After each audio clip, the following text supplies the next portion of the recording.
So you might have seen the news. A huge demonstration just took over the streets of Barcelona. But what makes tens of thousands of people march like that? We're going to break down why this happened, starting with the number at the heart of it all. So let's start with the number itself, 70,000. That's how many people the police in Barcelona say showed up. I mean, that is a massive crowd for any city. But what exactly brought them all out? Well, these 70,000 people were marching to protest Israel's actions in Gaza. And this wasn't just some random protest. It was part of a much bigger wave. So, what did it actually look and feel like to be there on the ground? All right, so let's dive in and really get a feel for the scene on the ground. Who were these 70,000 people and what was their message? Okay, so picture this. The protest completely filled up Barcelona's main drag, Passeig de Gràcia. And you know, when you looked at the crowd, it wasn't just one type of person. Sources say it was a real mix of families and people of all ages, waving Palestinian flags and wearing supportive t-shirts. And the messages they were carrying? Super direct, really powerful stuff. You saw signs that said, "Gaza hurts me," "Stop the genocide," and a really timely one, "Hands off the flotilla." Now hold that thought because we're going to come right back to it. And this quote from a 63-year-old protester, Maria Jesus Parra, really gets to the heart of the emotion here. She's making this direct connection to Europe's own past, saying that because we can see this conflict playing out live on our screens, no one can claim they didn't know. So for her, and you got to think for a lot of others there, it's about this heavy sense of historical responsibility. Okay, so remember that sign about the flotilla? That's the key right here. It was really the immediate spark that lit this fire. So let's break down exactly what happened. So what was this flotilla? Well, it was a group of boats with about 450 activists on board. Their whole mission was to leave from Barcelona, packed with humanitarian aid, and try to break the blockade of Gaza. This whole thing had been planned for weeks, but what happened next is what really sparked the outrage. So you can see it's a really clear cause and effect. The flotilla leaves, Israeli forces intercept it, and boom, the news spreads, and that anger just spills into the streets. A very direct line from one event to the next.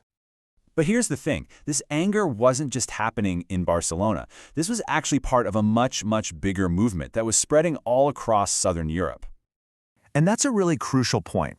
As big as the Barcelona protest was, it wasn't a one-off. It was just one piece of a much larger puzzle of public dissent happening across the continent. And to give you a sense of the scale we're talking about, just look at this. You have the 70,000 protesters in Barcelona, but then you look at Italy, where a one-day general strike supporting Gaza's residents pulled in over 2 million people across the country. I mean, those numbers are just staggering. And the movement just kept spreading. Major protests were also called in other big European capitals like Madrid, Rome, Lisbon, and Athens, which really shows this was a coordinated effort across the whole region to make their voices heard. Okay, so to really get why so many people are hitting the streets, we need to zoom out a bit and look at the bigger picture of the conflict itself. So this latest chapter of the conflict kicked off back in October 2023 with an attack on Israel by Hamas, and that was followed by a retaliatory military offensive in Gaza by Israel, which is still going on today. And when you look at the numbers, they tell a really stark story. You have the initial attack by Hamas, which led to around 1,200 people killed and 251 taken hostage. Then, in the retaliatory offensive by Israel, the toll, and this is according to Gaza's health ministry, a source cited as reliable by UN agencies, is just huge. Over 67,000 killed and almost 170,000 wounded. It's these figures, this stark contrast, that's really fueling so much of the global conversation and, of course, these protests. All right, so this all brings us to the big question, the final piece of the puzzle. With all of this as context, what are these protesters actually trying to achieve? So what's the end game here? What's the goal when 70,000 people march in Barcelona or 2 million go on strike in Italy? What do they hope will happen? Well, when you break it down, the goals are really twofold. They're inspirational, but they're also deeply political. On one hand, they want to inspire more protests just like this one, all over the world, to create this global chorus of dissent. But on a more practical level, the main goal is to put a ton of public pressure on their own governments to take a tougher stance against Israel and to finally take some kind of decisive action.